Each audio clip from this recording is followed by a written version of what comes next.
Hi guys, sorry to interrupt your viewing, but please subscribe to the channel and like this video. Thank you. You ever get a card so sharp it slices through your chest like a damn kitchen knife? Not the kind that's meant to be cruel, not on purpose, maybe, but the kind where everyone's laughing and you're the only one bleeding? That was me last Father's Day. I woke up around 6 in the morning, like I always do, because the dog needed walking and the back gate was still busted, even though I'd asked Toby to fix it about 6 different times. I made coffee. No one else was up, so I figured I'd let them sleep in. It's Sunday, after all, and even God took a day off. I made breakfast. Eggs, bacon, toast, the works. Janine liked her bacon crispy, almost burned, but she never told me outright. She just left it half-eaten unless I got it just right. 28 years married, and I still guessed. That's on me, I guess. The kids started waking up around 8. Kayla walked into the kitchen first, already on her phone, tapping away like she was sending some national security code. She didn't even say, "Good morning." Just grabbed a slice of toast and muttered, "Thanks," as she walked out. Toby came down in basketball shorts and no shirt, rubbing his eyes and scratching himself like a damn ape. He grunted something about coffee and flopped onto the couch. Zach didn't even come downstairs. He had his headphones on, gaming or watching one of those reaction videos where grown men scream at cartoons. Janine came last, makeup half done, sipping from the Starbucks cup she picked up on her early Target run, which somehow always took 3 hours and left our bank account $50 lighter. I handed her a plate, and she looked at it like it was roadkill. "You didn't cut the crusts off," she said, and laughed like it was just a cute little joke. "Kidding," she added, but never smiled. That was the morning. Now, I wasn't expecting a damn parade. I don't need balloons or a steak dinner. I'm not that guy. But a simple, happy Father's Day, maybe a real card, maybe a cold beer in the afternoon, and a thanks, Dad, wouldn't kill anyone. But around 10, they gathered in the living room, and I actually thought, idiot that I am, that maybe they had something planned. Janine called me over. She said, "Rick, come sit." I sat. Toby handed me a card, no envelope, bent at the corners like it had been stepped on already. It was one of those dollar store things, with a cartoon dog on the front and a speech bubble that said, "Thanks for nothing."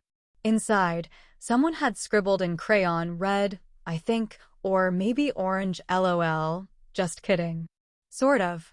No one signed it. Kayla laughed first. Janine followed, pulling out her phone like it was the Oscars. "Smile, Rick," she said. "This one's for the group chat." She snapped the photo before I could react. "That face," she said. "Classic." The boys chuckled, Toby shaking his head and saying, "You gotta admit, that's funny." I nodded, smiled, and said nothing. I picked up the trash bag by the door, took it out like I always do. 2 days late, since no one else ever remembers what day is trash day. I walked to the curb, dropped the bag in, and just stood there for a second. You ever have that moment where the world gets real quiet, like you've just left a noisy bar and stepped into the parking lot and all you hear is your own breathing? That was me. I looked up at the house, at the peeling paint around the second-floor window, at the flowers Janine hadn't watered in weeks, and I felt like a goddamn stranger in my own life. I used to build things with my hands, bikes, fences, shelves, even fixed up a boat once, but in that moment, I realized I'd built something that didn't see me anymore. Back porch, later that night. I cracked open a beer and sat in my faded lawn chair. The air smelled like rain, but it hadn't started yet. The dog was asleep at my feet, old mutt with bad hips and eyes that still looked at me like I mattered. Inside, the kids were arguing about Wi-Fi again, and Janine was laughing on the phone, probably with her sister or one of those friends who love to talk about how checked out their husbands are. Under the chair, tucked away in an old cigar box, were the letters. From my dad. Handwritten, dated back to the year he died. He left them with my uncle and told him to give them to me once I turned 50. I hadn't opened them. Not because I didn't care, but because I thought I already knew what they'd say. Be a man. Don't cry. Work hard. All the usual stuff fathers pass down like they're handing out scars. But that night, something in me cracked. Not loud, not dramatic. Just a hairline fracture. I opened the first envelope. The paper was yellowed, folded 3 times, and smelled faintly of tobacco. It read, "Son, silence is a weapon if you know when to use it." That line hit me like a damn sledgehammer. I read it again. And again. And then I folded it back up, put it in the box, and leaned back in the chair. I didn't yell. I didn't scream. I didn't storm inside and demand respect. I just sat there and started planning. The morning after that pathetic Father's Day, the house felt the same, and that's what struck me first, not the insult, not the laughter, not even the silence afterward, but the fact that nothing changed, not one damn thing. No apology, no, "Hey Dad, we went too far," not even a check-in from Janine to see if I was upset. And maybe that's when the real weight of it landed on my chest like a bag of bricks thrown from the 2nd floor.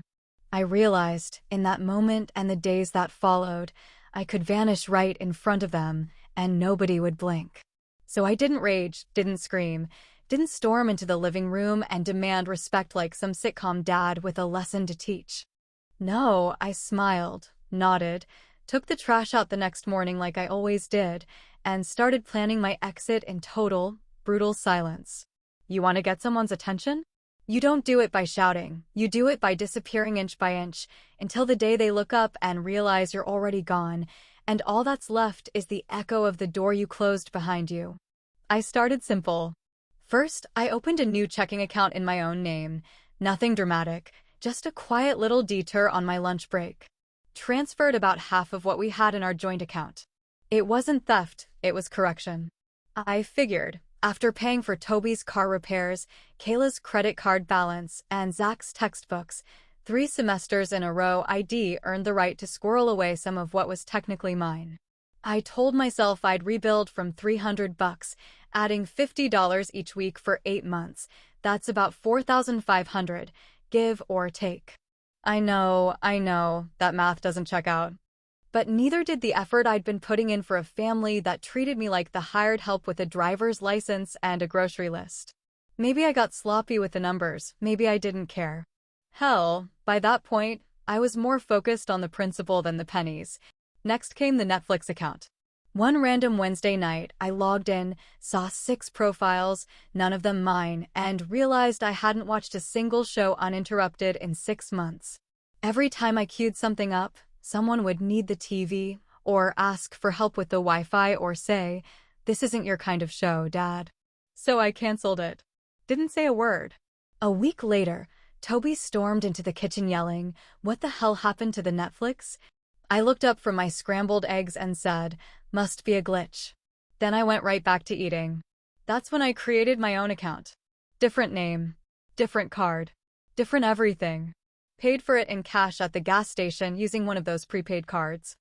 Nobody ever noticed. Janine just switched over to Hulu and never asked again. Then I started throwing things away. Quietly. Toby's stack of broken headphones he kept saying he'd fix? Gone. Kayla's unopened Amazon boxes that sat on the dining table for weeks? Trashed. Zach's moldy protein shake cups? Tossed. I figured, if they didn't value the space or the stuff, I'd help them clear it. My house, my rules, they just forgot. I also started therapy, which, if you'd told me 5 years ago, I'd have laughed in your face. But I needed someone to talk to, someone who didn't think of me as a paycheck or a punching bag. I'd go every other Thursday on my lunch break. Didn't tell anyone. Just told the kids I had meetings and Janine that I was working late. Turns out, saying less made people ask fewer questions. That was a trick I kept using. The vintage Chevelle I kept in the garage, my pride and joy, the one thing I swore I'd never sell, I sold it. Quietly. Took pictures. Listed it under a fake name. Sold it to a guy from Michigan who came down, handed me cash, and drove it off while the family was out for dinner. I put the money into a separate savings account, one Janine couldn't access. That was the first real taste of freedom I'd had in a decade. I even called up Ron Carver, my old buddy from the Army, the one who once offered me a job running maintenance at his chain of repair shops down in Knoxville. "You still looking for someone steady?" I asked. He said yes. I said, "Keep that spot warm for me." And still, none of them noticed. Not when I started locking my bedroom door at night. Not when I stopped leaving my paycheck stubs on the kitchen counter. Not when I started walking the dog for 30 minutes longer just to get out of the house. They were too busy ignoring me, busy living their lives around me like I was part of the furniture. I once stood at the bottom of the stairs and watched all 3 of my kids walk past me in one day, not a single one saying hello or even making eye contact. You'd think I was the goddamn ghost of someone they used to know. The best part? The irony? They thought I was just the dumb old guy who fixes the sink and buys the toilet paper. The handyman with a wallet. But every week, every errand, every bill paid with a smile, I was planning. One box at a time, I started packing things, old tools, photos, my dad's letters. I even scanned our old family photos and saved them to a flash drive because I knew one day they'd all come asking, wondering where I went, and they wouldn't have a single picture left to cry over. They thought I was standing still, but I was already halfway gone. Revenge, when done right, doesn't come with fireworks or screaming matches. It arrives quiet, precise, and dressed in the same dull clothes it always wears. It looks like a routine phone call, a bank transfer, a forwarded email sent from an anonymous account at 2 in the morning. It tastes like burnt coffee and cheap whiskey and feels like justice you've been waiting a long goddamn time to serve. And for me, it started with Toby. Toby, bless his entitled little heart, had finally decided he was too old to be living at home, which would have been inspiring if it hadn't come 3 years too late and entirely dependent on me co-signing everything from the application to the security deposit. He came up to me in the kitchen one evening with that lazy confidence that only comes from a lifetime of never hearing the word no. He held out his phone and said, "Hey, Dad, I used your name as a job reference. Just say I've been working at the garage, like full-time, okay? They're gonna call." I nodded like the obedient little puppet he thought I was, smiled, even gave him a pat on the shoulder. "Sure thing, son," I said, and then waited until he went back to the basement, where he still played video games for 9 hours a day, talking shit to strangers and ignoring job listings like they were scam calls. I found the landlord's number, called the office, and said, in the calmest voice I've ever used, "Just a heads up about my son, Toby Dalton. If you're planning to rent to him, make sure you get cash up front and maybe ask for a few character references outside the family. He's got, well, let's just say he's not exactly the most reliable when it comes to responsibility." There was a pause on the other end, a subtle shift in tone, and then a "Thanks, sir. That's good to know." Lease denied. I didn't tell Toby. Just let him find out when the rejection email landed. He stormed around the house for 2 days like a bear with a thorn in its ass, yelling about credit scores and unfair screening. I just shrugged and said, "The rental market's tough these days." He looked right through me. No clue. Kayla was next. She wanted a new car, something reliable but cute, which, in her language, meant something with leather seats, Bluetooth, and payments that Daddy would take care of for at least the first 2 years. She texted me from the dealership, some shiny little showroom downtown where they sell dreams to people who haven't worked a full week in years. She sent me the link to transfer the down payment. $1,000, she said. Just until I get my bonus next month. I smiled to myself, sat on the back porch, and transferred $1. Not 10. Not 0. Just 1, like a slap disguised as a typo. Then I turned off my phone and let her scream into the void for the next 7 days. I didn't read the messages, didn't pick up the calls, didn't even glance at the missed FaceTimes. I just watched the dog chase squirrels and thought about how many times I'd paid for things with silence, with patience, with the slow bleed of my dignity. The fun part, though, the part one won't pretend didn't feel like poetic damn justice, was what I did to Janine. She thought she was untouchable, thought she could float above it all, the master of sarcasm and group chats and bitter wine-fueled phone calls with her best friend Dana, where she called me the background character in my own house. She didn't know I still had access to the old shared iCloud account. Didn't know I could read the family group texts, the snarky little comments, the LOL look at Rick's face when we gave him the card message she sent to her sister with the photo attached. So I picked a burner email address, nothing fancy, just enough to get the job done, and I sent that screenshot to 3 of her coworkers, people she gossiped about when the wine made her mean. People I remembered from the Christmas parties she dragged me to over the years. The subject line was simple. This is how she talks about her family. No explanation. Just the image, plain as day, with her laugh in full text, her comment about me being too dumb to notice, right beneath it. Then I mowed the lawn. I whistled the whole time, some old song from the radio that I couldn't remember the name of but felt fitting, like the soundtrack to a slow-motion explosion. Janine didn't say anything that night. Didn't look at me during dinner, didn't make any snide comments about the meat being dry or the vegetables being bland. Just sat there, tight-lipped, checking her phone every 5 seconds, as if the answer was going to come from a screen instead of from across the table. 2 days later, I heard her yelling through the bathroom door on a call. I don't know how they got it. No, I didn't send it to you, Claire. Why the hell would I do that? I just walked past the door with a towel over my shoulder and said, "Everything okay in there?"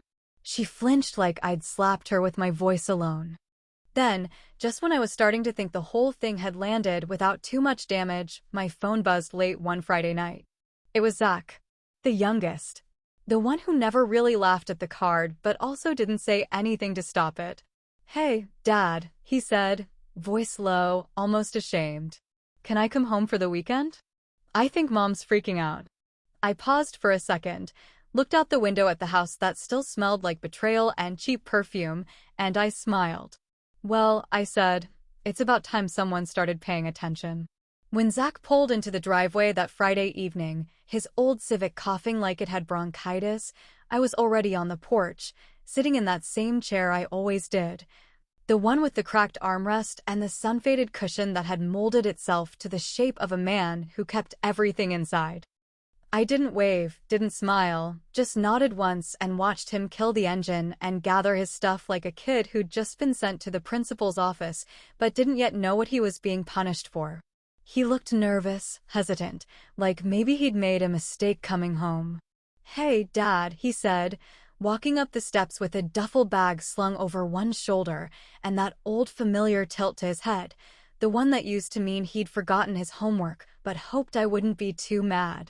I stood up slowly, my knees popping like old floorboards, and held the door open without a word.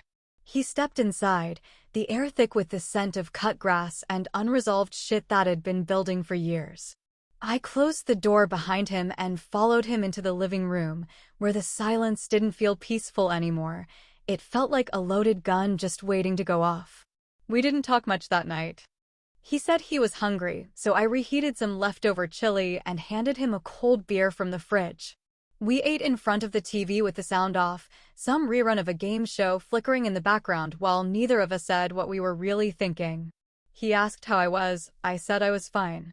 He asked if Mom was okay. I said I didn't know. That was the end of that. The next morning, he finally brought it up, the thing I'd been waiting for, the real reason he came. "Hey, Dad," he said, not looking at me, eyes on his phone like he couldn't even stand to ask it face to face. I checked the balance on my college account, and it's short. Like, by a lot.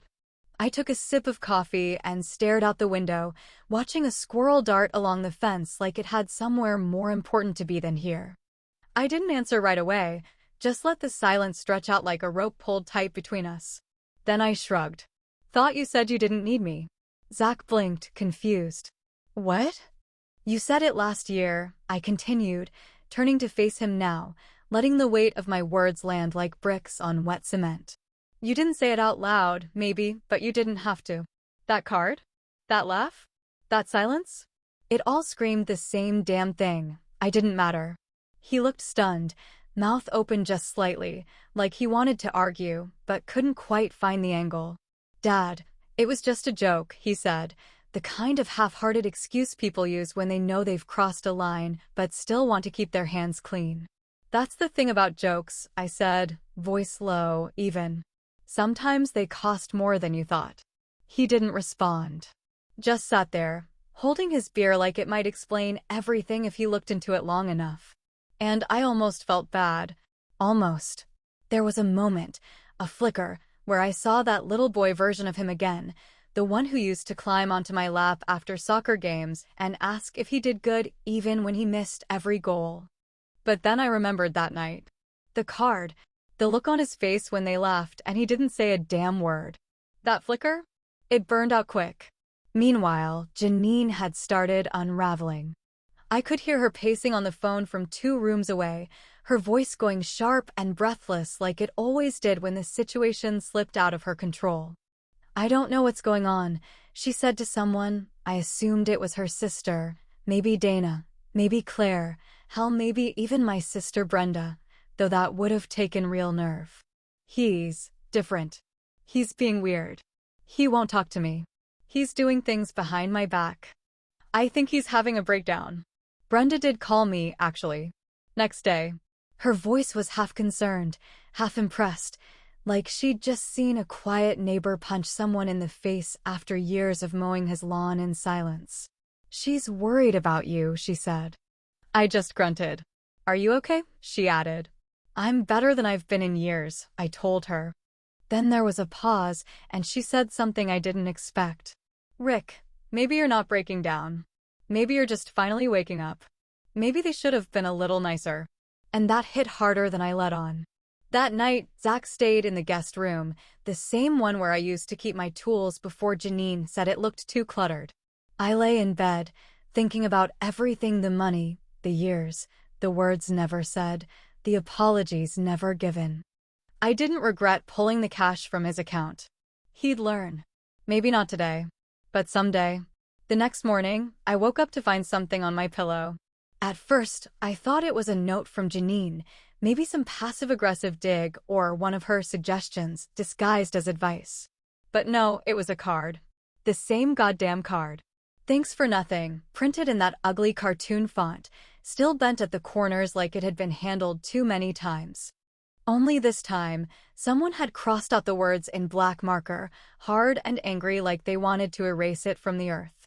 And underneath it, in Zach's handwriting, I saw 2 words that stopped me cold. "I'm sorry." And that was something I didn't expect. It had been exactly 1 year to the day since I stood on the porch of that old house and read my father's words in the fading orange glow of a dying Father's Day. A year since the card. Since the laughter. Since the picture that landed in the group chat like a grenade disguised as a joke. Since the last time I gave any part of myself freely to people who couldn't be bothered to say thank you without smirking. And in that year, I had done the one thing nobody thought I had the spine or the nerve to do. I left. I didn't make a scene. I didn't shout. I didn't write a long dramatic letter or smash plates in the kitchen like some sad movie cliche.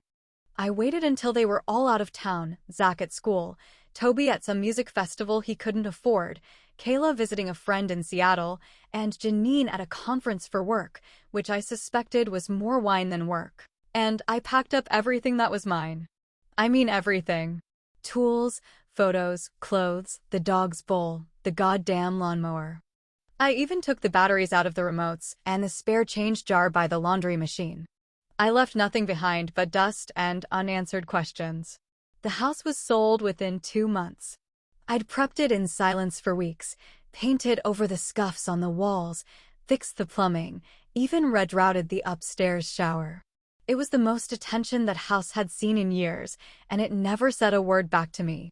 I listed it through a friend and closed fast. Took the money, paid off some debts, and bought myself a little place by the river, tucked just far enough out of town that nobody would drive past unless they were really trying to find me. Which, as it turns out, they eventually did. Now, on this new Father's Day, I sat by the water with a line in the river and a cooler beside me filled with cold beer and no expectations. The sky was soft gray, not stormy, just quiet, like the kind of day that doesn't want anything from you except your presence. The trees rustled behind me, and the occasional bird made noise in the reeds, but other than that, I was alone. And I was fine with that. Hell, I preferred it. I'd gotten a few messages in the days leading up. Toby called first, left a voicemail where he tried to sound casual, but I could hear the crack under his words. Something about wanting to grab lunch, catch up, just the 2 of us. I never called back. Kayla sent a long email. She always liked words more than actions, saying she missed me and that things feel weird without you around. She signed it, "Love you, Dad," like those words could patch a hole she helped dig with a grin on her face. Then Janine texted me. It wasn't a long message, just 5 words. "Can we come see you?" I stared at it for a while, letting it sit there on the screen like it might dissolve if I looked hard enough. Eventually, I replied, just as brief. "Not this weekend." Because this weekend, this one right here, was mine. For once, completely mine. I reached into my tackle box and pulled out the last letter from my father. The very last one. The paper was worn thin at the folds, the ink slightly smeared from fingers and time.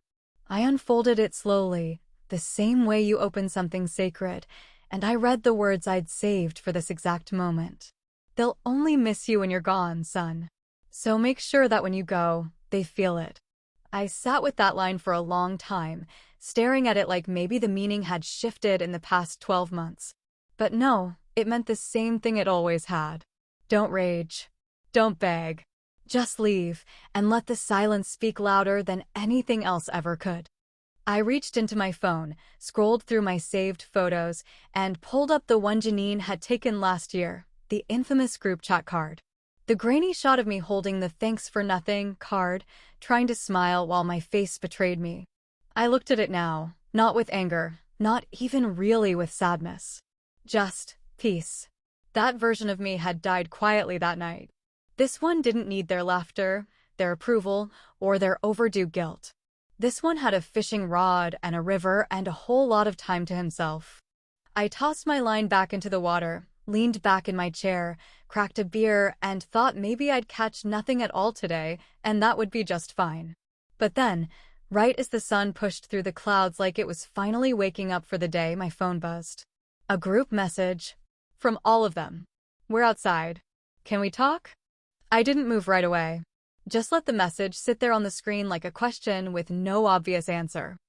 I looked toward the dirt road that led up to the cabin, and sure enough, dust was kicking up. A familiar silhouette of Kayla's SUV, the same one I'd refused to help her buy, creeping slow like they were scared to approach too fast. I stood up slowly, stretched my back, wiped my palms on my jeans, and walked toward the porch. The dog barked once, then settled back down. I didn't know what they were planning to say. Maybe there were tears waiting in that car. Maybe just excuses. Maybe some kind of broken apology glued together with sentiment and a new card from a better store. Maybe nothing but a weak smile and some "we miss you" small talk. But whatever it was, I wasn't in a rush to get to it. I stopped at the door, looked out at the car that had finally followed me to where I lived now, and I said to no one in particular, not even the dog this time, just the air itself, "Now they want to talk." A year too late. Let's see what they brought me this time.